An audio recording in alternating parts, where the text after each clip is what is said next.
ਸ਼੍ਰੋਮਣੀ ਅਕਾਲੀ ਦਲ ਨੂੰ ਮਜ਼ਦੂਰਾਂ ਤੇ ਕਿਸਾਨਾਂ ਦੀ ਪਾਰਟੀ ਬਣਾਉਣਾ ਪਏਗਾ। ਇਹ ਸਰਮਾਏਦਾਰਾਂ ਦੀ ਪਾਰਟੀ ਨਹੀਂ ਸੀ, ਇਹ ਕਿਸਾਨਾਂ ਤੇ ਮਜ਼ਦੂਰਾਂ ਦੀ ਪਾਰਟੀ ਸੀ। ਔਰ ਜਿੰਨਾ ਚਿਰ ਸ਼੍ਰੋਮਣੀ ਅਕਾਲੀ ਦਲ ਕਿਸਾਨਾਂ ਮਜ਼ਦੂਰਾਂ ਦੀ ਪਾਰਟੀ ਨਹੀਂ ਬਣਦਾ ਉਹਨਾਂ ਚਿਰ ਇਹ ਸੰਘਰਸ਼ ਨਹੀਂ ਕਰੇਗਾ, ਔਰ ਜਿੰਨਾ ਚਿਰ ਇਹ ਸੰਘਰਸ਼ ਨਹੀਂ ਕਰੇਗਾ ਉਹਨਾਂ ਚਿਰ ਜਿੱਤ ਪ੍ਰਾਪਤ ਨਹੀਂ ਹੋਏਗੀ। ਸਾਧ ਸੰਗਤ ਜੀ, ਸਰਮਾਏਦਾਰਾਂ ਵੱਲ ਜੇ ਇਸ਼ਾਰਾ ਕਰ ਰਹੇ ਤਾਂ ਮੈਨੂੰ ਲੱਗਦਾ ਵੀ ਸਭ ਤੋਂ ਵੱਡਾ ਪਾਰਟੀ ਦੇ ਵਿੱਚ ਸਰਮਾਏਦਾਰ ਤਾਂ ਸ਼੍ਰੋਮਣੀ ਅਕਾਲੀ ਦਲ ਦਾ ਪ੍ਰਧਾਨ ਯਾਨੀ ਕਿ ਖੁਦ ਸੁਖਬੀਰ ਸਿੰਘ ਬਾਦਲ ਨੇ, ਜੋ ਕਿ ਬਿਜ਼ਨਸਮੈਨ ਹੈਗੇ ਨੇ। ਇੱਕ ਪਾਰਟੀ ਦਾ ਪ੍ਰਧਾਨ ਜੇ ਖੁਦ ਸਭ ਤੋਂ ਵੱਡਾ ਸਰਮਾਏਦਾਰ ਹੈ ਤੇ ਸ਼੍ਰੀ ਅਕਾਲ ਤਖਤ ਸਾਹਿਬ ਇਹ ਬਿਆਨ ਦੇ ਰਹੇ ਹੈਗੇ ਨੇ ਕਿ ਤੁਸੀਂ ਕਿਸਾਨਾਂ ਤੇ ਮਜ਼ਦੂਰਾਂ ਦੀ ਪਾਰਟੀ ਹੋਇਆ ਕਰਦੇ ਸੀ, ਤੁਸੀਂ ਇਲੈਕਸ਼ਨ ਹਾਰ ਰਹੇ ਹੋ, ਤੁਸੀਂ ਬੇਅਦਬੀ ਦੇ ਕੇਸਾਂ ਦੇ ਵਿੱਚ ਦੋਸ਼ੀ ਮੁਲਜ਼ਮ ਨਾਮਜ਼ਦ ਹੋ ਰਹੇ ਹੋ। ਤੁਹਾਡੇ ਕੋਲ ਅੱਜ ਪਾਰਟੀ ਦਾ ਪ੍ਰਧਾਨ ਰਹਿਣ ਦਾ ਕੋਈ ਜ਼ਿਆਦਾ ਲੰਬਾ ਚੌੜਾ ਕਾਰਨ ਹੋਣਾ ਨਹੀਂ ਚਾਹੀਦਾ, ਲੇਕਿਨ ਤੁਸੀਂ ਢੀਠ ਬਣ ਕੇ ਬੈਠੇ ਹੋ ਆਪਣੇ ਅਹੁਦਿਆਂ ਤੇ, ਤੁਸੀਂ ਨਹੀਂ ਕੁਝ ਕਰ ਰਹੇ ਹੋ। ਸ਼੍ਰੀ ਅਕਾਲ ਤਖਤ ਸਾਹਿਬ ਜੀ ਦੇ ਜਥੇਦਾਰ ਗਿਆਨੀ ਹਰਪ੍ਰੀਤ ਸਿੰਘ ਜੀ ਨੇ ਅਕਾਲੀ ਦਲ ਉੱਤੇ, ਸ਼੍ਰੋਮਣੀ ਅਕਾਲੀ ਦਲ ਉੱਤੇ ਟਿੱਪਣੀ ਕਰਦੇ ਹੋਏ ਕਿਹਾ ਹੈ ਇਹ ਹੁਣ ਕਿਸਾਨਾਂ ਮਜ਼ਦੂਰਾਂ ਦੀ ਪਾਰਟੀ ਨਹੀਂ ਰਹੀ, ਇਹ ਸਰਮਾਏਦਾਰਾਂ ਦੀ ਪਾਰਟੀ ਬਣ ਕੇ ਰਹਿ ਗਈ ਹੈ। ਇੱਕ ਵੱਡੀ ਸਟੇਟਮੈਂਟ ਆਈ ਹੈ ਅਕਾਲ ਤਖਤ ਦੇ ਜਥੇਦਾਰ ਵੱਲੋਂ। ਹੋਲੇ ਮਹੱਲੇ ਤੇ ਉਹ ਸ਼ਿਰਕਤ ਕਰ ਰਹੇ ਸੀ, ਜਿੱਥੇ ਉਹਨਾਂ ਨੇ ਸਟੇਜ ਤੇ ਆਪਣੀ ਸਪੀਚ ਦੌਰਾਨ ਇਹ ਗੱਲਾਂ ਕਹੀਆਂ ਨੇ। ਅੱਜ ਇਸੀ ਮੁੱਦੇ ਉੱਤੇ ਚਰਚਾ ਕਰਾਂਗੇ, ਗੱਲਬਾਤ ਕਰਾਂਗੇ। ਮੈਂ ਤੁਹਾਡਾ ਹੋਸਟ ਸ਼ੁਭਕਰਮਨ ਸਿੰਘ ਢਾਲੀਵਾਲ, ਮੇਰੇ ਨਾਲ ਨੇ ਮੇਰੇ ਸਹਿਯੋਗੀ ਰਿਤੇਸ਼ ਲੱਖੀ ਜੀ। ਰਿਤੇਸ਼ ਜੀ, ਬਹੁਤ ਬਹੁਤ ਸਵਾਗਤ ਹੈ। ਬਹੁਤ ਬਹੁਤ ਧੰਨਵਾਦ ਸ਼ੁਭਕਰਮਨ ਜੀ। ਰਿਤੇਸ਼ ਜੀ, ਸਿੱਧੇ ਤੌਰ ਤੇ ਅਕਾਲ ਤਖਤ ਦੇ ਜਥੇਦਾਰ ਵੱਲੋਂ ਬਿਆਨ ਆਉਂਦਾ ਹੈ, ਵੱਡੀ ਗੱਲ ਕਹੀ ਆ ਉਹਨਾਂ ਨੇ। ਇੱਕ ਤਰ੍ਹਾਂ ਤੋਂ ਪਾਰਟੀ ਦੇ ਢਾਂਚੇ ਤੇ ਜਾਂ ਜਿਵੇਂ ਪਾਰਟੀ ਫੰਕਸ਼ਨ ਕਰ ਰਹੀ ਹੈ ਓਵਰਆਲ ਲੀਡਰਸ਼ਿਪ ਤੇ ਵੀ ਉਹਨਾਂ ਨੇ ਸਿੱਧਾ ਸਿੱਧੀ ਸਵਾਲ ਚੱਕੇ ਨੇ। ਉਹਨਾਂ ਨੇ ਕਿਹਾ ਵੀ ਇਹ ਸਰਮਾਏਦਾਰਾਂ ਦੀ ਪਾਰਟੀ ਬਣ ਕੇ ਰਹਿ ਗਈ ਹੈ, ਇਹ ਇਹਨਾਂ ਨੂੰ ਫਿਰ ਤੋਂ ਕਿਸਾਨਾਂ ਤੇ ਮਜ਼ਦੂਰਾਂ ਦੀ ਪਾਰਟੀ ਬਣਨਾ ਚਾਹੀਦਾ ਹੈ। ਜੇ ਉਹ ਨਹੀਂ ਬਣਦੇ, ਸਟਰਗਲ ਨਹੀਂ ਕਰਨਗੇ, ਜੇ ਸਟਰਗਲ ਨਹੀਂ ਕਰਨਗੇ, ਸੰਘਰਸ਼ ਨਹੀਂ ਕਰਨਗੇ, ਤਾਂ ਇਹ ਕਦੇ ਵੀ ਪਾਰਟੀ ਪਾਵਰ 'ਚ ਨਹੀਂ ਆ ਸਕਦੀ। ਦੇਖੋ, ਮੈਂ ਦੱਸਦਾ ਕਿ ਸ਼੍ਰੀ ਅਕਾਲ ਤਖਤ ਸਾਹਿਬ ਦੇ ਜਥੇਦਾਰ ਹੋਲੇ ਮੁਹੱਲੇ ਦੇ ਮੌਕੇ ਤੇ ਇਕੱਤਰਤਾ ਨੂੰ ਸੰਬੋਧਨ ਕਰ ਰਹੇ ਸਨ, ਤੇ ਜਿਹੜੀ ਗੱਲ ਉਹਨਾਂ ਨੇ ਕਹੀ ਹੈ ਉਸ ਦਾ ਸੰਦਰਭ ਸਮਝਣਾ ਥੋੜਾ ਜ਼ਰੂਰੀ ਹੈ। ਇਹ ਗੱਲ ਉਹਨਾਂ ਨੇ ਇੱਕ ਲਾਰਜਰ ਸੰਘਰਸ਼ ਦੇ ਸੰਦਰਭ ਵਿੱਚ ਕਹੀ ਹੈ, ਸਿਰਫ ਰਾਜਨੀਤਿਕ ਸੰਘਰਸ਼ ਦਾ ਵੀ ਮੁੱਦਾ ਨਹੀਂ ਹੈ। ਕਿਉਂਕਿ ਜਿਹੜੀ ਚੈਲੰਜਸ ਹੈਗੇ ਨੇ ਤੇ ਇਹ ਗੱਲਬਾਤ ਉਹਨਾਂ ਦਾ ਜਿਹੜਾ ਤਕਰੀਬਨ 20 ਮਿੰਟ ਦਾ ਜਿਹੜਾ ਸੰਬੋਧਨ ਹੈ ਉਸ ਦੇ ਵਿੱਚ ਉਹ ਗੱਲ ਕਰ ਲਏ ਨੇ ਜਿਹੜੀ ਸੰਸਥਾਵਾਂ ਸਿੱਖਾਂ ਦੀ ਨੁਮਾਇੰਦਾ ਜਮਾਤਾਂ ਜਿਨ੍ਹਾਂ ਦੇ ਵਿੱਚ ਮਿਨੀ ਪਾਰਲੀਮੈਂਟ ਵਜੋਂ ਜਾਣੀ ਜਾਂਦੀ ਸ਼੍ਰੋਮਣੀ ਗੁਰਦੁਆਰਾ ਪ੍ਰਬੰਧਕ ਕਮੇਟੀ ਹੈ। ਸੋ SGPC ਨੂੰ ਤੋੜਨ ਦੀਆਂ ਕੋਸ਼ਿਸ਼ਾਂ ਤੇ ਵੱਖਰੀ ਹਰਿਆਣੇ ਦੀ ਜਿਹੜੀ SGPC ਬਣਾਈ ਗਈ ਹੈ ਤੇ ਉਸ ਦੇ ਹੱਕ ਵਿੱਚ ਸੁਪਰੀਮ ਕੋਰਟ ਦਾ ਫੈਸਲਾ ਆਉਣਾ। ਸੋ ਇੱਕ ਤਰੀਕੇ ਨਾਲ ਜਥੇਦਾਰ ਉਹਨਾਂ ਵੱਲੋਂ ਜਿਹੜੀ ਗੱਲ ਕੀਤੀ ਗਈ ਉਹ ਇੱਕ ਵੰਗਾਰ ਸੀ ਪੂਰੇ ਦੇਸ਼ ਦੇ ਸਿਸਟਮ ਨੂੰ, ਜਿਸ ਦੇ ਵਿੱਚ ਨਿਆਂਪਾਲਿਕਾ ਵੀ ਆਉਂਦੀ ਹੈ। ਤੇ ਉਹਨਾਂ ਨੇ ਕਿਹਾ ਕਿ 1947 ਤੋਂ ਬਾਅਦ ਤੁਸੀਂ ਕੋਈ ਅਜਿਹਾ ਸੁਪਰੀਮ ਕੋਰਟ ਦਾ ਫੈਸਲਾ ਦਿਖਾ ਦਿਓ ਜੋ ਕਿ ਸਿੱਖਾਂ ਦੇ ਹੱਕ ਵਿੱਚ ਆਇਆ ਹੋਵੇ, ਇੱਕ ਤੋਂ ਬਾਅਦ ਇੱਕ, ਚਾਹੇ ਉਹ ਪੰਜਾਬ ਦੇ ਹੱਕ ਵਿੱਚ ਆਇਆ ਹੋਵੇ, SYL ਦੀ ਗੱਲ ਹੋਵੇ ਜਾਂ ਫਿਰ ਹੋਰ ਕਈ ਅਜਿਹੇ ਫੈਸਲੇ ਆਉਂਦੇ ਰਹੇ ਨੇ। ਤੇ SGPC ਦੇ ਮੁਤਲਕ ਵੀ ਜਿਹੜਾ ਫੈਸਲਾ ਹੈ ਉਹ ਸੁਪਰੀਮ ਕੋਰਟ ਨੇ ਹੁਣ ਇਸ ਦੇ ਖਿਲਾਫ ਹੀ ਦਿੱਤਾ ਹੈ, ਯਾਨੀ ਕਿ ਸ਼੍ਰੋਮਣੀ ਗੁਰਦੁਆਰਾ ਪ੍ਰਬੰਧਕ ਕਮੇਟੀ ਦੇ। ਵੱਖਰੀ ਹਰਿਆਣਾ SGPC ਤੇ ਜਿਹੜੇ ਗੁਰਦੁਆਰਿਆਂ ਦੇ ਉੱਤੇ ਕੰਟਰੋਲ ਦੀ ਕੁਝ ਘਟਨਾਵਾਂ ਹੋਈਆਂ ਉਹ ਉਸ ਕੰਟੈਕਸਟ ਦੇ ਵਿੱਚ ਗੱਲ ਕਰ ਰਹੇ ਸੀ ਤੇ ਕਹਿ ਰਹੇ ਸੀ ਕਿ ਹੁਣ ਇਹਨਾਂ ਮਸਲਿਆਂ ਦੇ ਉੱਤੇ ਜੇ ਇੱਕ ਕੌਮੀ ਪੱਧਰ ਤੇ ਕੋਈ ਸੰਘਰਸ਼ ਛੇੜ ਸਕਦਾ ਹੈ ਤਾਂ ਉਹ ਅਕਾਲੀ ਦਲ ਛੇੜ ਸਕਦਾ ਹੈ। ਲੇਕਿਨ ਅਕਾਲੀ ਦਲ ਵੀ ਉਸ ਆਪਣੇ ਪੂਰੇ ਤੇ ਪੂਰੇ ਮਨੋਰਥ ਦੇ ਵਿੱਚ ਨਾ ਤਾਂ ਉਸਦਾ ਧਿਆਨ ਹੈ ਤੇ ਨਾ ਹੀ ਉਹ ਕਾਮਯਾਬ ਹੋ ਪਾਏਗਾ, ਕਿਉਂਕਿ ਪਾਰਟੀ ਸਰਮਾਏਦਾਰਾਂ ਦੀ ਪਾਰਟੀ ਬਣ ਕੇ ਰਹਿ ਗਈ ਹੈ। ਡਾਇਰੈਕਟਲੀ ਤਾਂ ਨਹੀਂ ਉਹਨਾਂ ਨੇ ਕਿਹਾ, ਲੇਕਿਨ ਸਰਮਾਏਦਾਰਾਂ ਵੱਲ ਜੇ ਇਸ਼ਾਰਾ ਕਰ ਰਹੇ ਤਾਂ ਮੈਨੂੰ ਲੱਗਦਾ ਵੀ ਸਭ ਤੋਂ ਵੱਡਾ ਪਾਰਟੀ ਦੇ ਵਿੱਚ ਸਰਮਾਏਦਾਰ ਤਾਂ ਸ਼੍ਰੋਮਣੀ ਅਕਾਲੀ ਦਲ ਦਾ ਪ੍ਰਧਾਨ ਯਾਨੀ ਕਿ ਖੁਦ ਸੁਖਬੀਰ ਸਿੰਘ ਬਾਦਲ ਨੇ, ਜੋ ਕਿ ਬਿਜ਼ਨਸਮੈਨ ਹੈਗੇ ਨੇ। ਦੁਨੀਆ ਦੇ ਸਭ ਤੋਂ ਅਮੀਰ ਬਿਜ਼ਨਸਮੈਨ ਦੇ ਵਿੱਚੋਂ ਆਉਂਦੇ ਨੇ, ਅਮੀਰ ਲੋਕਾਂ ਦੇ ਵਿੱਚੋਂ ਉਹਨਾਂ ਦੀ ਗਿਣਤੀ ਹੁੰਦੀ ਹੈ। ਕਾਰੋਬਾਰੀ ਜਿਹੜੇ ਉਹਨਾਂ ਦੇ ਤਜਾਰਤੀ ਜਿਹੜੇ ਇੰਟਰਸਟ ਹੈਗੇ ਨੇ ਉਹ ਦੁਨੀਆ ਭਰ ਦੇ ਵਿੱਚ ਫੈਲੇ ਹੋਏ ਨੇ। ਸੋ ਇਸੇ ਤਰੀਕੇ ਦੇ ਨਾਲ ਹੋਰ ਵੀ ਜਿਹੜੇ ਅਕਾਲੀ ਦਲ ਦੀ ਲੀਡਰਸ਼ਿਪ, ਜੋ ਕਿ 2009 ਤੋਂ ਬਾਅਦ ਜਾਂ 2010 ਤੋਂ ਬਾਅਦ ਜਦੋਂ ਸੁਖਬੀਰ ਬਾਦਲ ਦੇ ਹੱਥ ਅਕਾਲੀ ਦਲ ਦੀ ਕਮਾਨ ਆ ਜਾਂਦੀ ਹੈ, ਉਸ ਤੋਂ ਬਾਅਦ ਜਿਸ ਤਰੀਕੇ ਦੇ ਲੋਕ ਅਕਾਲੀ ਦਲ ਦੇ ਵਿੱਚ ਭਰਤੀ ਹੁੰਦੇ ਨੇ, ਇਹ ਕਿਹਾ ਵੀ ਕਾਕਾ ਕਲਚਰ ਜਿਹੜਾ ਸੀ ਉਹ ਵੀ ਅਕਾਲੀ ਦਲ ਦੇ ਵਿੱਚ ਆ ਗਿਆ। ਇਸ ਤਰੀਕੇ ਦੇ ਲੋਕਾਂ ਦਾ ਆਣਾ, ਮੈਨੂੰ ਲੱਗਦਾ ਸ਼੍ਰੀ ਅਕਾਲ ਤਖਤ ਸਾਹਿਬ ਦੇ ਜਥੇਦਾਰ ਦੀ ਜਿਹੜੀ ਵੱਡੀ ਚਿੰਤਾ ਇਹ ਹੈ ਕਿ ਸਿੱਖਾਂ ਦੇ ਮੁੱਦਿਆਂ ਉੱਤੇ, ਮਸਲਿਆਂ ਉੱਤੇ ਸੰਘਰਸ਼ ਕਰਨ ਵਾਲੀ ਜਮਾਤ, ਜੋ ਕਿ 100 ਸਾਲ ਪੁਰਾਣੀ ਸੰਸਥਾਨ ਹੈ ਅਕਾਲੀ ਦਲ ਪਾਰਟੀ, ਉਹ ਅੱਜ ਇਸ ਸੰਘਰਸ਼ ਨੂੰ ਨਹੀਂ ਕਰ ਪਾ ਰਹੀ, ਕਿਉਂਕਿ ਉਸਦੀ ਲੀਡਰਸ਼ਿਪ ਦਾ ਆਪਣਾ ਜਿਹੜਾ ਸਰੂਪ ਹੈ ਤੇ ਉਸਦੀ ਜਿਹੜੀ ਫਾਲੋਅਰਸ਼ਿਪ ਹੈ ਉਸ ਦੇ ਵਿੱਚ ਉਹ ਲੋਕ ਹੈ ਹੀ ਨਹੀਂ ਹੈਗੇ ਜੋ ਕਿ ਇਹਨਾਂ ਕਿਸਮਾਂ ਦੇ ਸੰਘਰਸ਼ਾਂ ਨੂੰ ਕਰਨ ਲਈ ਜਾਣੇ ਜਾਂਦੇ ਰਹੇ ਨੇ। ਸੋ ਇੱਕ ਤਰੀਕੇ ਦੇ ਨਾਲ ਸਿੱਧਾ ਉਹਨਾਂ ਨੇ ਇਸ਼ਾਰਾ ਲੀਡਰਸ਼ਿਪ ਦੇ ਉੱਤੇ ਵੀ ਕੀਤਾ ਹੈ ਤੇ ਅਕਾਲੀ ਦਲ ਦੀ ਜਿਹੜੀ ਕੰਪੋਜੀਸ਼ਨ ਹੈ, ਜਿਸ ਤਰੀਕੇ ਦੇ ਲੋਕ ਲੀਡਰ ਭਰਤੀ ਹੋ ਰਹੇ ਨੇ, ਉਹਨਾਂ ਦੀ ਗੱਲਬਾਤ ਵੀ ਕਰ ਰਹੇ ਨੇ। ਜੀ ਰਿਤੇਸ਼ ਜੀ, ਸਪੀਚ ਉਹਨਾਂ ਨੇ ਬਹੁਤ ਸਾਰੀਆਂ ਗੱਲਾਂ ਕਹੀਆਂ ਹੈਗੀਆਂ ਨੇਗੀਆਂ, ਕੱਲਾ ਉਹਨਾਂ ਨੇ ਸ਼੍ਰੋਮਣੀ ਅਕਾਲੀ ਦਲ ਦਾ ਜ਼ਿਕਰ ਨਹੀਂ ਕੀਤਾ ਹੈਗਾ। ਜਿਵੇਂ ਕਿ ਤੁਸੀਂ ਦੱਸਿਆ ਵੀ SGPC ਦਾ ਵੀ ਉਹਨਾਂ ਨੇ ਜ਼ਿਕਰ ਕੀਤਾ ਜਾਂ ਗੁਰਦੁਆਰਾ ਪ੍ਰਬੰਧਕ ਕਮੇਟੀ ਕਿਵੇਂ ਤੋੜੀ ਜਾ ਰਹੀ ਹੈ ਉਸ ਦੇ ਉੱਤੇ ਉਹਨਾਂ ਨੇ ਤੰਜ ਕੱਸੇ ਨੇ ਜਾਂ ਬਿਆਨ ਦਿੱਤੇ ਸੀ ਦੇ ਲਫ਼ਜ਼ਾਂ ਦੇ ਨਾਲ। ਉਹਨਾਂ ਨੇ ਨੌਜਵਾਨ ਪੀੜ੍ਹੀ ਨੂੰ ਵੀ ਦੇਖਦੇ ਹੋਏ ਗੱਲਾਂ ਬਾਤਾਂ ਕੀਤੀਆਂ ਹੈਗੀਆਂ ਨੇ, ਜਿਸ ਤਰ੍ਹਾਂ ਦੇ ਮੌਬ ਲਿੰਚਿੰਗ ਤਰ੍ਹਾਂ ਦੇ ਇੰਸੀਡੈਂਟਸ ਆਪਾਂ ਦੇਖੇ ਅਨੰਦਪੁਰ ਸਾਹਿਬ, ਰੂਪਨਗਰ ਦੇ ਆਲੇ ਦੁਆਲੇ ਜਦੋਂ ਹੋਲੇ ਮੁਹੱਲੇ ਦੌਰਾਨ, ਉਹਨਾਂ ਦੇ ਉੱਤੇ ਵੀ ਉਹਨਾਂ ਨੇ ਟਿੱਪਣੀ ਕੀਤੀ ਹੈਗੀ। ਹੋਰ ਕੀ ਕੀ ਕੁਛ ਉਹਨਾਂ ਨੇ ਸਪੀਚ 'ਚ ਕਿਹਾ ਹੈਗਾ? ਦੇਖੋ, ਉਹਨਾਂ ਦਾ ਜਿਹੜਾ ਸੰਦਰਭ ਸੀ ਸਿੱਖਾਂ ਦਾ ਜਾਂ ਸਿੱਖ ਪੰਥ ਦੇ ਸੰਦਰਭ ਜਿਹੜਾ ਹੈ ਉਹ ਨਵਾਂ ਸੰਘਰਸ਼ ਨਹੀਂ, ਬਹੁਤ ਪੁਰਾਣਾ ਸੰਘਰਸ਼ ਚੱਲਿਆ ਰਿਹਾ। ਤੇ ਹਾਲਾਂਕਿ ਜਥੇਦਾਰ ਸਾਹਿਬ ਵੱਲੋਂ ਗੱਲਾਂ ਕੀਤੀਆਂ ਗਈਆਂ, ਉਹਨਾਂ ਨੇ ਇਹ ਗੱਲ ਵੀ ਕੀਤੀ ਕਿ ਫੇਕ ਆਈਡੀਜ਼ ਬਣਾ ਕੇ ਏਜੰਸੀਆਂ ਦੇ ਲੋਕ ਵੀ ਇੱਕ ਐਸਾ ਨੈਰੇਟਿਵ ਸਿਰਜਿਆ ਜਾ ਰਿਹਾ ਜਿਸ ਦੇ ਵਿੱਚ ਸਿੱਖ ਇੰਸਟੀਟਿਊਸ਼ਨਸ ਨੂੰ, ਨੁਮਾਇੰਦਾ ਜਮਾਤਾਂ ਨੂੰ ਭੰਡਿਆ ਜਾ ਰਿਹਾ, ਉਹਨਾਂ ਨੂੰ ਕ੍ਰਿਟਿਸਾਈਜ਼ ਕੀਤਾ ਜਾ ਰਿਹਾ, ਉਹਨਾਂ ਦੇ ਪ੍ਰਤੀ ਸਨਮਾਨ ਆਦਰ ਖਤਮ ਕੀਤਾ ਜਾ ਰਿਹਾ, ਉਹਨਾਂ ਦੀ ਅਥਾਰਟੀ ਨੂੰ ਚੈਲੰਜ ਕੀਤਾ ਜਾ ਰਿਹਾ। ਇਸ ਤਰੀਕੇ ਦੀਆਂ ਜਿਹੜੀਆਂ ਗੱਲਾਂ ਬਾਤਾਂ ਕਹਿਣ ਦਾ ਉਹਨਾਂ ਦਾ ਮਕਸਦ ਇਹ ਸੀ ਕਿ ਸਿੱਖ ਸਮਾਜ ਦੇ ਵਿੱਚ ਇੰਟਰਨਲੀ ਬਹੁਤ ਅਜਿਹੇ ਪੋਲਸ ਜਾਂ ਮਲਟੀਪੋਲਰ ਤਾਕਤਾਂ ਖੜੀਆਂ ਕੀਤੀਆਂ ਜਾ ਰਹੀਆਂ ਨੇ ਜੋ ਕਿ ਆਪਣੇ ਹੀ ਧਰਮ ਜਾਂ ਉਹਦੇ ਹੀ ਇੰਸਟੀਟਿਊਸ਼ਨਸ ਨੂੰ ਚੈਲੰਜ ਕਰਦੇ ਨੇ, ਚੁਣੌਤੀ ਦਿੰਦੇ ਨੇ। ਸੋ ਇਹ ਗੱਲਬਾਤ ਉਹਨਾਂ ਨੇ ਇਸ ਸੰਦਰਭ ਵਿੱਚ ਕਹਿਣ ਦੀ ਕੋਸ਼ਿਸ਼ ਕੀਤੀ ਹੈ। ਤੇ ਹਾਲਾਂਕਿ ਇਹ ਇੱਕ ਲਿਮਿਟਿਡ ਸਮੇਂ ਦੇ ਵਿੱਚ ਦਿੱਤਾ ਗਿਆ ਭਾਸ਼ਣ ਹੈ, ਕਿਉਂਕਿ ਜੇ ਇਸ ਉੱਤੇ ਲਾਰਜਰ ਜੇ ਚਰਚਾ ਕਰਨੀ ਹੋਵੇ ਤਾਂ ਇਹ ਸੰਘਰਸ਼ 1970 ਤੋਂ ਚੱਲਦਾ ਪਿਆ ਹੈ, ਮਿਡ 70s, ਇਨਫੈਕਟ 47 ਤੋਂ ਸ਼ੁਰੂ ਹੋ ਜਾਂਦਾ ਹੈ। ਅਨੰਦਪੁਰ ਸਾਹਿਬ ਦੇ ਮਤੇ ਦੇ ਵਿੱਚ ਕੀ ਗੱਲਾਂ ਬਾਤਾਂ ਕੀਤੀਆਂ ਗਈਆਂ, ਦਿੱਲੀ ਦਾ ਜਿਹੜੇ ਗੁਰਦੁਆਰਿਆਂ ਦੇ ਉੱਤੇ ਵੀ ਸਰਕਾਰੀ ਕੰਟਰੋਲ ਰਿਹਾ ਹੈ। ਦਿੱਲੀ ਗੁਰਦੁਆਰਾ ਮੈਨੇਜਮੈਂਟ ਕਮੇਟੀ ਸ਼ੁਰੂ ਤੋਂ ਹੀ ਕੇਂਦਰ ਦੇ ਵਿੱਚ ਜਾਂ ਦਿੱਲੀ ਦੀ ਜਿਹੜੀ ਵੀ ਸਰਕਾਰ ਰਹੀ ਹੈ ਉੱਥੇ ਸੰਘਰਸ਼ ਰਿਹਾ। ਉਹਨਾਂ ਦੌਰਾਂ ਦੇ ਵਿੱਚ ਵੀ ਮੋਰਚੇ ਲੱਗਦੇ ਰਹੇ। ਅਕਾਲੀ ਦਲ ਨੇ ਖੁਦ ਜਾ ਕੇ ਦਿੱਲੀ ਮੋਰਚੇ ਲਾਏ ਸੀ, ਵਿਚ ਵਾਸ ਦਾ ਰਨ ਅਪ ਟੂ ਬੇਸਿਕਲੀ 84 ਤੋਂ ਪਹਿਲਾਂ ਤੇ 84 ਤੋਂ ਬਾਅਦ। ਸੋ ਇਹ ਇੱਕ ਬਹੁਤ ਲੰਬਾ ਚੌੜਾ ਸੰਘਰਸ਼ ਹੈ। ਇਕੱਲੀ ਹਰਿਆਣਾ ਦਾ ਗੱਲ ਨਹੀਂ ਕਰ ਸਕਦੇ। ਹਰਿਆਣਾ ਦੀ ਵੀ ਜੇ ਆਪਾਂ ਸ਼੍ਰੋਮਣੀ ਗੁਰਦੁਆਰਾ ਪ੍ਰਬੰਧਕ ਕਮੇਟੀ ਦੀ ਗੱਲ ਕਰੀਏ ਤਾਂ ਤੁਸੀਂ ਮੰਨੋ ਕਿ 2013-14 ਦੇ ਵਿੱਚ ਉਹ ਜਿਹੜੀ ਕਮੇਟੀ ਸੀ ਉਹ ਬਣ ਗਈ ਸੀ। ਭੁਪਿੰਦਰ ਸਿੰਘ ਹੁੱਡਾ ਉਸ ਵਕਤ ਹਰਿਆਣੇ ਦੇ ਮੁੱਖ ਮੰਤਰੀ ਸੀ।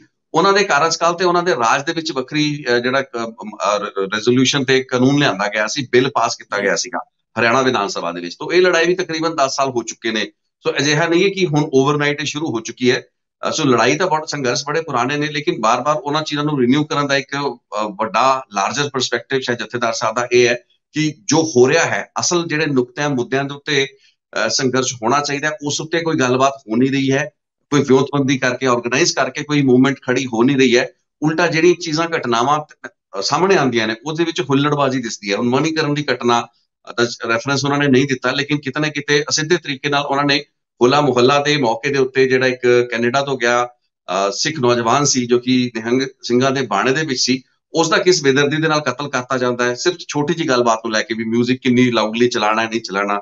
ਸ਼੍ਰੀ ਅਕਾਲ ਤਖਤ ਸਾਹਿਬ ਦੇ ਜਥੇਦਾਰ ਇਹ ਕਹਿੰਦੇ ਹੋਏ ਵੀ ਸੁਣਾਈ ਦਿੱਤੇ ਨੇ ਆਪਣੇ ਇਸੇ ਸੰਬੋਧਨ ਦੇ ਵਿੱਚ ਵੀ ਜਦੋਂ ਅਸੀਂ ਹੋਲੇ ਮੁਹੱਲੇ ਤੇ ਮੌਕੇ ਤੇ, ਪਵਿੱਤਰ ਮੌਕੇ ਤੇ ਅਸੀਂ ਇੱਥੇ ਆਉਂਦੇ ਹਾਂ ਤਾਂ ਸਾਨੂੰ ਆਪਣੇ ਢੰਗ ਤਰੀਕੇ, ਤੌਰ ਤਰੀਕੇ, ਆਪਣੇ ਲੱਛਣ ਜਿਹੜੇ ਹੈਗੇ ਨੇ ਉਹਨਾਂ ਦੇ ਉੱਤੇ ਕੰਟਰੋਲ ਕਰਨ ਦੀ ਲੋੜ ਹੈ। ਸਾਨੂੰ ਦੇਖਣਾ ਪੈਣਾ ਕਿ ਤੁਸੀਂ ਜਿਹੜੀ ਭੰਗ ਦੀਆਂ ਟਿੱਕੀਆਂ ਵਗੈਰਾ ਵਿਕਦੀਆਂ ਪਈਆਂ ਇਹ ਉਹਨਾਂ ਸ਼ਹੀਦੀ ਦੇਗਾਂ ਤੋਂ ਬਿਲਕੁਲ ਵੱਖ ਨੇ। ਤੁਸੀਂ ਆਪਣੇ ਇਤਿਹਾਸ ਨੂੰ, ਆਪਣੇ ਵਿਰਸੇ ਨੂੰ ਸਮਝ ਨਹੀਂ ਪਾ ਰਹੇ। ਉਹ ਸਿੱਖ ਸੰਗਤਾਂ ਨੂੰ ਜਾਂ ਨੌਜਵਾਨਾਂ ਨੂੰ ਇਹ ਕਹਿਣ ਦੀ ਕੋਸ਼ਿਸ਼ ਕਰ ਰਹੇ ਨੇ ਤੇ ਇਸ਼ਾਰਾ ਉਹਨਾਂ ਦਾ ਇਹੀ ਹੈ ਕਿ ਜਿਹੜੀਆਂ ਵੀ ਘਟਨਾਵਾਂ ਹੋ ਰਹੀਆਂ ਨੇ ਉਹਨਾਂ ਦੇ ਵਿੱਚ ਸਿੱਖਾਂ ਨੂੰ ਗਲਤ ਰੌਸ਼ਨੀ ਦੇ ਵਿੱਚ ਹੀ ਦਿਖਾਇਆ ਜਾ ਰਿਹਾ ਤੇ ਉਹੀ ਚੀਜ਼ਾਂ ਨੂੰ ਵਧਾ ਚੜਾ ਕੇ ਪ੍ਰਮੋਟ ਕੀਤਾ ਜਾ ਰਿਹਾ। ਸੋ ਇਹ ਉਹਨਾਂ ਦਾ ਇਸ਼ਾਰਾ ਸੀ, ਜਦਕਿ ਹੋਰ ਜਿਹੜੇ ਕੰਸਰਨਸ ਨੇ ਉਹ ਜ਼ਿਆਦਾ ਸੀਰੀਅਸ ਨੇ, ਜਿਸ ਦੇ ਵਿੱਚ ਕਿ ਜਿਹੜੇ ਮਿਨੀ ਪਾਰਲੀਮੈਂਟ SGPC ਉਸ ਦੀ ਜਿਹੜੀ ਇੱਕ ਲਾਰਜਰ ਵੱਡੀ ਆਲ ਇੰਡੀਆ ਗੁਰਦੁਆਰਾ ਕਿਸੇ ਟਾਈਮ ਐਕਟ ਦੀ ਗੱਲ ਹੁੰਦੀ ਰਹੀ ਹੈ। ਇਹ ਕਿਹਾ ਗਿਆ ਕਿ ਇੱਕ ਗੁਰਦੁਆਰਾ ਕਮੇਟੀ ਹੋਵੇ, ਲੇਕਿਨ ਉਸ ਨੂੰ ਹੁਣ ਵੰਡਿਆ ਜਾ ਰਿਹਾ। ਪਹਿਲਾਂ ਦਿੱਲੀ ਦੀ ਅਲੱਗ ਸੀ ਤੇ ਹੁਣ ਹਰਿਆਣੇ ਦੀ ਅਲੱਗ ਹੋ ਗਈ। ਸੋ ਕੰਸਰਨ ਉਹਨਾਂ ਦੇ ਇਹ ਹੈ ਕਿ ਕੌਮੀ ਜਿਹੜੇ ਮੁੱਦੇ ਹੈਗੇ ਨੇ, ਸਿੱਖਾਂ ਦੇ ਇਸ਼ੂਜ਼ ਜਿਹੜੇ ਹੈਗੇ ਨੇ ਉਹਨਾਂ ਦੇ ਉੱਤੇ ਸੰਘਰਸ਼ ਕਰਨ ਦੀ ਬਜਾਏ ਛੋਟੀਆਂ-ਛੋਟੀਆਂ ਵਾਰਦਾਤਾਂ, ਘਟਨਾਵਾਂ ਦੀ ਸ਼ਕਲ ਦੇ ਵਿੱਚ ਜ਼ਿਆਦਾ ਬਦਨਾਮੀ ਦਾ ਕਾਰਨ ਬਣਦੀਆਂ ਪਈਆਂ ਨੇ, ਜਿਸ ਤੋਂ ਧਿਆਨ ਹਟਾ ਕੇ ਇੱਕ ਵਿੱਢ ਕੇ ਸੰਘਰਸ਼ ਕਰਨ ਦੀ ਲੋੜ ਹੈ। ਜੀ, ਤੇ ਅਕਾਲੀ ਦਲ ਜਿਹੜੀ ਇਹ ਸਟੇਟਮੈਂਟ ਆਈ ਹੈ, ਜਿਹੜੇ ਬਿਆਨ ਆਏ ਹੈ ਅਕਾਲ ਤਖਤ ਦੇ ਜਥੇਦਾਰ ਵੱਲੋਂ, ਉਹਨੂੰ ਕਿਵੇਂ ਰਿਐਕਟ ਕਰੂਗਾ? ਹਜੇ ਤੱਕ ਇਸ ਦਾ ਕੋਈ ਰਿਐਕਸ਼ਨ ਤਾਂ ਆਇਆ ਨਹੀਂ, ਪਰ ਸਰਮਾਏਦਾਰਾਂ ਵਾਲੀ ਗੱਲ ਕਹਿ ਦਿੱਤੀ ਗਈ ਹੈ। ਪੂਰਾ ਇੱਕ ਤਰ੍ਹਾਂ ਤੋਂ ਕੁਐਸਚਨ ਕਰਤਾ ਗਿਆ ਪਾਰਟੀ ਦੇ ਢਾਂਚੇ ਲੈ ਕੇ। ਤੁਹਾਨੂੰ ਲੱਗਦਾ ਵੀ ਇਸ ਤੋਂ ਬਾਅਦ ਚੇਂਜਸ ਹੋਣਗੀਆਂ ਇਹਦੇ ਉੱਤੇ ਜਾਂ ਪੂਰੀ ਚਰਚਾ ਕੀਤੀ ਜਾ ਸਕਦੀ ਹੈ ਅਕਾਲੀ ਦਲ ਪਾਰਟੀ 'ਚ? ਦੇਖੋ, ਸ਼੍ਰੀ ਅਕਾਲ ਤਖਤ ਸਾਹਿਬ ਦੇ ਜਥੇਦਾਰ ਜਿਹੜੇ ਹੈਗੇ ਨੇ ਉਹ ਪਹਿਲਾਂ ਵੀ ਆਪਣੀਆਂ ਟਿੱਪਣੀਆਂ ਵਿਵਾਕੀ ਦੇ ਨਾਲ ਦਿੰਦੇ ਰਹੇ ਹੈਗੇ ਨੇ ਤੇ ਇਹ ਬਹੁਤ ਸਾਲਾਂ ਬਾਅਦ ਅਜਿਹੇ ਜਥੇਦਾਰ ਦੇਖੇ ਗਏ ਨੇ ਜੋ ਕਿ ਤਲਖ ਜੇ ਸ਼ਬਦ ਪ੍ਰਯੋਗ ਕਰਨਾ ਪਵੇ, ਸ਼ੀਸ਼ਾ ਦਿਖਾਉਣ ਦੀ ਗੱਲ ਹੁੰਦੀ ਹੈ, ਜੇ ਦਿਖਾਣਾ ਪਵੇ ਤਾਂ ਕਦੇ ਗੁਰੇਜ਼ ਨਹੀਂ ਕਰਦੇ। ਬੇਸ਼ੱਕ ਇਹ ਫੈਕਟ ਹੈ ਕਿ ਐਕਟਿੰਗ ਜਿਹੜੇ ਜਥੇਦਾਰ ਹੈਗੇ ਨੇ ਉਹਨਾਂ ਦੀ ਜਿਹੜੀ ਚੋਣ ਹੁੰਦੀ ਹੈ ਜਾਂ ਕਿਸੇ ਵੀ ਜਥੇਦਾਰ ਦੀ ਚੋਣ ਹੁੰਦੀ ਹੈ ਉਸ ਦੇ ਵਿੱਚ ਪੂਰਾ ਦਾ ਪੂਰਾ ਕੰਟਰੋਲ ਅਕਾਲੀ ਦਲ ਦਾ ਹੈ। ਸੋ ਅਕਾਲੀ ਦਲ ਨੇ ਤੈਅ ਕਰਨਾ ਹੈ, ਅਕਾਲੀ ਦਲ ਦੇ ਥਰੂ SGPC ਦੇ ਥਰੂ ਹੀ ਜਥੇਦਾਰ ਸ਼੍ਰੀ ਅਕਾਲ ਤਖਤ ਸਾਹਿਬ ਦੀ ਚੋਣ ਕੀਤੀ ਜਾਣੀ ਹੈ, ਚਾਹੇ ਉਹ ਐਕਟਿੰਗ ਜਥੇਦਾਰ ਹੋਣ ਚਾਹੇ ਉਹ ਫਿਰ ਸਥਾਈ ਤੌਰ ਤੇ ਚੁਣੇ ਜਾਂ ਬਣਾਏ ਗਏ ਜਥੇਦਾਰ ਹੋਣ। ਲੇਕਿਨ ਇਸ ਦੇ ਬਾਵਜੂਦ ਵੀ ਇਹ ਕਹਿ ਦੇ ਨਾਤੇ ਜਿਹੜੀ ਉਹਨਾਂ ਨੇ ਗੱਲ ਕਹੀ ਸਰਮਾਏਦਾਰਾਂ ਤੇ, ਇੱਕ ਤਰੀਕੇ ਨਾਲ ਦੇਖੋ ਜੇ ਸਮਝੀ ਜਾਏ ਗੱਲ ਤਾਂ ਬੜੀ ਵੱਡੀ ਗੱਲ ਹੈ ਵੀ ਸਰਮਾਏਦਾਰ ਜਿਸ ਪਾਰਟੀ ਦਾ ਪ੍ਰਧਾਨ ਹੀ ਸਭ ਤੋਂ ਵੱਡਾ ਸਰਮਾਏਦਾਰ ਹੋਵੇ, ਯਾਨੀ ਕਿ ਉਸ ਬਿਜ਼ਨਸ ਕਲਾਸ ਨੂੰ ਰਿਪਰੈਜ਼ੈਂਟ ਕਰਨ ਵਾਲਾ ਨੁਮਾਇੰਦਾ ਹੋਵੇ, ਜੋ ਕਿ ਮੁੱਖ ਮੰਤਰੀ ਪੰਜਾਬ ਦਾ ਡਿਪਟੀ ਚੀਫ ਮਿਨਿਸਟਰ ਬਣ ਗਿਆ ਤਾਂ ਉਸ ਦੇ ਵਿੱਚ ਕੋਈ ਹਰਜ਼ ਨਹੀਂ ਸੀ। ਲੇਕਿਨ ਇੱਕ ਪਾਰਟੀ ਦਾ ਪ੍ਰਧਾਨ ਜੇ ਖੁਦ ਸਭ ਤੋਂ ਵੱਡਾ ਸਰਮਾਏਦਾਰ ਹੈ ਤੇ ਸ਼੍ਰੀ ਅਕਾਲ ਤਖਤ ਸਾਹਿਬ ਇਹ ਬਿਆਨ ਦੇ ਰਹੇ ਹੈਗੇ ਨੇ ਕਿ ਤੁਸੀਂ ਕਿਸਾਨਾਂ ਤੇ ਮਜ਼ਦੂਰਾਂ ਦੀ ਪਾਰਟੀ ਹੋਇਆ ਕਰਦੇ ਸੀ, ਤੁਹਾਡੀ ਤੁਹਾਡਾ ਜਿਹਨੂੰ ਕਹਿੰਦੇ ਰੈਂਕ ਐਂਡ ਫਾਈਲ ਸੀ ਉਹ ਕਿਸਾਨਾਂ ਤੇ ਮਜ਼ਦੂਰਾਂ ਚੋਂ ਆਉਂਦਾ ਸੀ ਜਿਹੜੇ ਸੰਘਰਸ਼ ਕਰਨ ਵਾਲੇ ਸਨ। ਉਹਨਾਂ ਨੇ ਕਿਸਾਨੀ ਅੰਦੋਲਨ ਦਾ ਵੀ ਜ਼ਿਕਰ ਕੀਤਾ, ਹਾਲਾਂਕਿ ਉਹਨਾਂ ਨੇ ਕਹਿਣ ਦੀ ਕੁਝ ਹੋਰ ਕੋਸ਼ਿਸ਼ ਕੀਤੀ ਵੀ ਲੰਗਰ ਵਗੈਰਾ ਗੁਰਦੁਆਰਿਆਂ ਤੋਂ ਜਾ ਰਹੇ ਸੀ ਤਾਂ ਕੇਂਦਰ ਸਰਕਾਰ ਇਸ ਕਰਕੇ ਹਰਿਆਣੇ ਦੀ ਜਿਹੜੀ ਗੁਰਦੁਆਰਾ ਕਮੇਟੀ ਹੈ ਉਸ ਦੇ ਉੱਤੇ ਕੰਟਰੋਲ ਕਰਨਾ ਚਾਹ ਰਹੀ, ਜਦੋਂ ਕਿ ਇਹ ਗੱਲ ਇੱਕ ਬਹੁਤ ਲਿਮਿਟਿਡ ਸੰਦਰਭ ਹੈ। ਪਹਿਲਾਂ कहता है 10 साल पुरानी ਤੇ ਕਈ ਦਹਾਕੇ ਪੁਰਾਣਾ ਇਹ ਸੰਘਰਸ਼ ਚੱਲਦਾ ਪਿਆ, ਲੇਕਿਨ ਇਹ ਬਹੁਤ ਮਹੱਤਵਪੂਰਨ ਟਿੱਪਣੀ ਹੈ। ਅਕਾਲੀ ਦਲ ਨੂੰ ਪੜਚੋਲ ਕਰਨੀ ਪੈਣੀ ਹੈ, ਲੇਕਿਨ ਇਸ ਦੀ ਗੁੰਜਾਇਸ਼ ਪਹਿਲਾਂ ਹੀ ਖਤਮ ਕਰਤੀ ਗਈ ਹੈ। ਤੁਹਾਨੂੰ ਯਾਦ ਹੋਏਗਾ ਹੁਣ ਤੋਂ ਕੁਝ ਮਹੀਨੇ ਪਹਿਲਾਂ ਇੱਕ ਜਿਹੜੀ ਚੋਣਾਂ ਦੇ ਵਿੱਚ ਐਡੀ ਕਰਾਰੀ ਹਾਰ ਤੇ ਇਤਿਹਾਸਕ ਪੱਧਰ ਉੱਤੇ ਸ਼੍ਰੋਮਣੀ ਅਕਾਲੀ ਦਲ ਦਾ ਸਭ ਤੋਂ ਜਿਹੜਾ ਬੁਰਾ ਹਾਲ ਇਲੈਕਟੋਰਲੀ ਹੋਇਆ ਹੈ ਉਸ ਦੀ ਸਮੀਖਿਆ ਲਈ ਕਮੇਟੀ ਬਣਾਈ ਗਈ ਸੀ।